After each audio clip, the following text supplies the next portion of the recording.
Halo teman-teman, selamat datang di dunia petualangan matematika bab peluang part 1. Kenalin, ini Marcel, sobat belajar kita pada hari ini. Yuk ikut petualangan Marcel untuk mempelajari matematika bab peluang kelas 8. Hari ini, Marcel berencana pergi ke rumah temannya untuk mengerjakan tugas matematika yang diberikan oleh guru. Cuaca hari ini pun sangat cerah, sehingga Marcel merasa tidak perlu untuk membawa payung. Tiba-tiba, handphone Marcel berbunyi.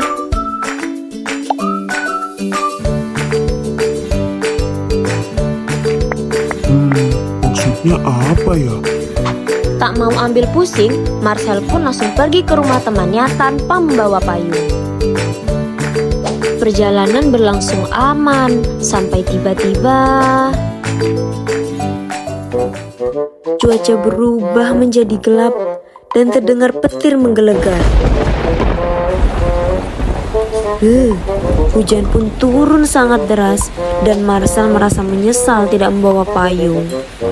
Marcel kedinginan dan kembali ke rumah dalam keadaan basah kuyup. Akhirnya, Marcel pun harus menunda pekerjaannya untuk mengerjakan tugas matematika di rumah temannya.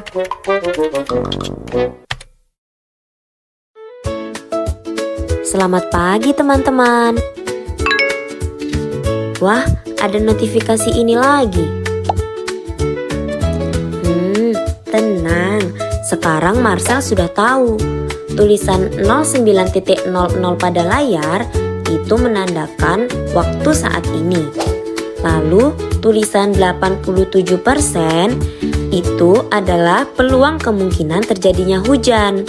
Sehingga maknanya adalah dari 100 hari yang kondisinya sama dengan hari ini, ada 87 hari yang terjadi hujan. Berdasarkan informasi tersebut, kita bisa antisipasi untuk sedia payung sebelum hujan.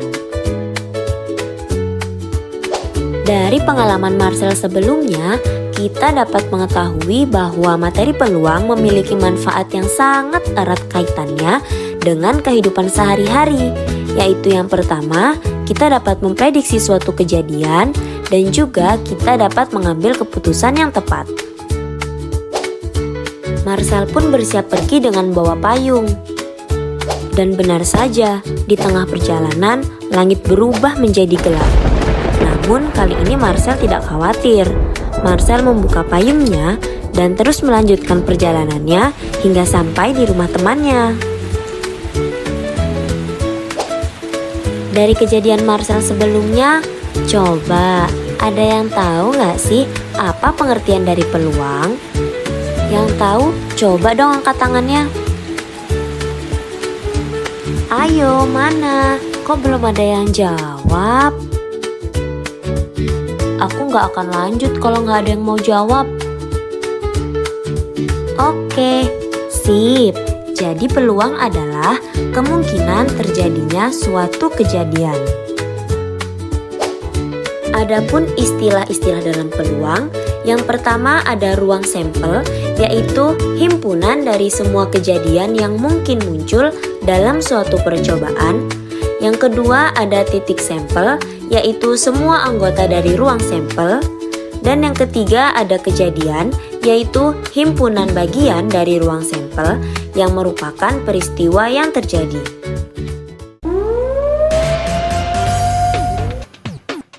Sebelum lanjut, ayo kita main kuis. Siapkan perangkat kalian, lalu klik link di sini atau scan barcode-nya ya.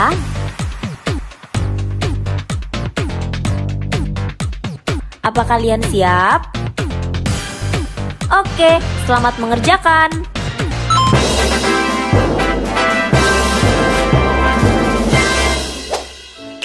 Kita lanjut lagi ya. Marcel langsung mempersiapkan buku pelajarannya dan melihat soal yang diberikan oleh guru. Ayo kita fokus ke soal nomor 1. Sebutkan ruang sampel, titik sampel, dan peluang kejadian dari pelemparan sebuah koin. Marcel tampak bingung. Sini aku ajarin. Pertama, kita harus mengetahui kejadian apa yang mungkin muncul dari pelemparan sebuah koin. Dari sana kita dapat mengetahui bahwa koin memiliki dua sisi, yaitu sisi angka dan juga sisi gambar.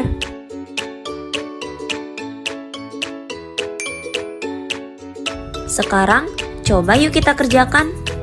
Pertama, menentukan ruang sampel. Ayo, coba kita ingat lagi. Ruang sampel kan himpunan suatu kejadian yang mungkin terjadi dalam suatu percobaan. Berarti, dalam pelemparan sebuah logam, ruang sampelnya adalah himpunan yang berisi sisi angka dan juga sisi gambar. Selanjutnya, titik sampel kan semua anggota dari ruang sampel. Jadi bisa kita simpulin ya titik sampelnya yaitu angka dan gambar ini guys. Tapi kalau yang ditanya banyak titik sampel, itu ada dua ya guys, yaitu angka dan gambar. Dapat dituliskan dengan N dalam kurung S, yang artinya banyak titik sampel sama dengan 2. Kemudian setelah koin dilempar, kejadian yang mungkin muncul ya salah satu dari dua ini, antara muncul sisi angka atau muncul sisi gambar. Gimana? Mudah dipahami kan? Sekarang coba kita lanjut ke soal nomor 2. Sebutkan ruang sampel, titik sampel, dan peluang kejadian dari pelemparan sebuah dadu. Nah, sudah mulai paham kan alur pengerjaannya? Yuk kita coba. Caranya sama seperti tadi ya teman-teman. Pertama, kita harus mengetahui kejadian apa saja yang mungkin muncul dalam pelemparan sebuah dadu. Setelah mengetahui kejadian yang mungkin muncul, sekarang coba apa ruang sampelnya teman-teman? Ya, himpunan yang berisi mata dadu 1, 2, 3, 4, 5, dan 6. Kalau titik sampelnya apa? Betul, 1, 2, 3, 4, 5, 6. Berapa banyak titik sampelnya? Ya, 6. Kemudian, kejadian apa saja yang muncul pada pelemparan sebuah dadu? Muncul mata dadu 1, muncul mata dadu 2, dan seterusnya hingga muncul mata dadu 6. Yeay, kalian hebat! Sekarang coba perhatikan contoh soal 1. Tentukanlah ruang sampel pada pelemparan 2 buah uang logam secara bersamaan. Jangan bingung dulu ya. Nih, aku kasih beberapa cara untuk bisa mengerjakan soal seperti itu. Cara pertama yaitu dengan membuat tabel. Kurang lebih tabelnya seperti ini guys.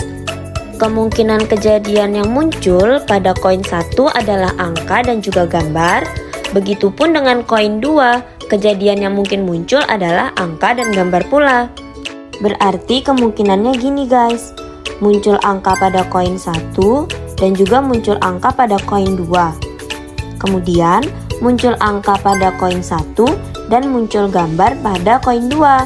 Selanjutnya muncul gambar pada koin 1 dan muncul angka dari koin 2. Dan yang terakhir muncul gambar dari koin 1 dan juga muncul gambar dari koin 2. Nah, dari sini kita sudah bisa kan untuk melihat himpunan ruang sampelnya. Yuk kita lanjut ke cara kedua, yaitu dengan menggunakan diagram pohon. Pertama, kita tuliskan terlebih dahulu kemungkinan dari koin 1, yaitu angka dan juga gambar. Selanjutnya, kita pasangkan masing-masing dengan kemungkinan kejadian yang muncul pada koin 2, seperti pada gambar. Nah, di sini kita bisa melihat bahwa kemungkinan pertama muncul angka dan angka, kemungkinan kedua muncul angka dan juga gambar, kemungkinan ketiga muncul gambar dan juga angka, dan terakhir kemungkinan keempat yaitu muncul gambar dan juga gambar. Cara selanjutnya adalah mendaftar, yaitu dengan menuliskan seluruh anggota ruang sampel secara berurutan. Nah, cara ini bisa digunakan jika anggota ruang sampelnya tidak terlalu banyak. Hasilnya sama saja kan dengan menggunakan diagram pohon dan juga tabel? Jadi terserah kalian aja guys, mau memilih cara yang mana yang kalian anggap mudah. Oh iya, kalau misalkan di soal cuma ditanya berapa banyak titik sampelnya, kita cukup kalikan aja loh kemungkinan dari masing-masing benda. Contohnya, kemungkinan dari pelemparan koin 1 kan ada angka dan juga gambar. Terus, kemungkinan dari pelemparan koin 2, angka dan gambar juga.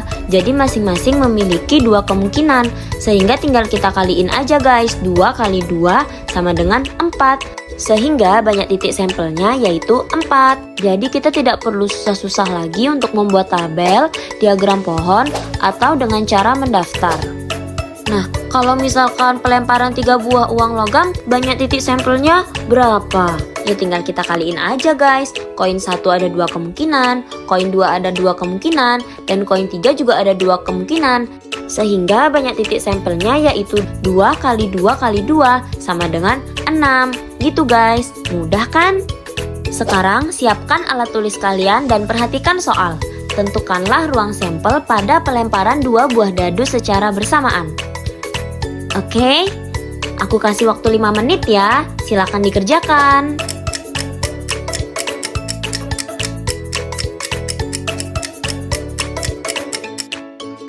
Wah, kalian keren, sudah bisa menyelesaikan soal tersebut. Sekarang, yuk kita coba lagi.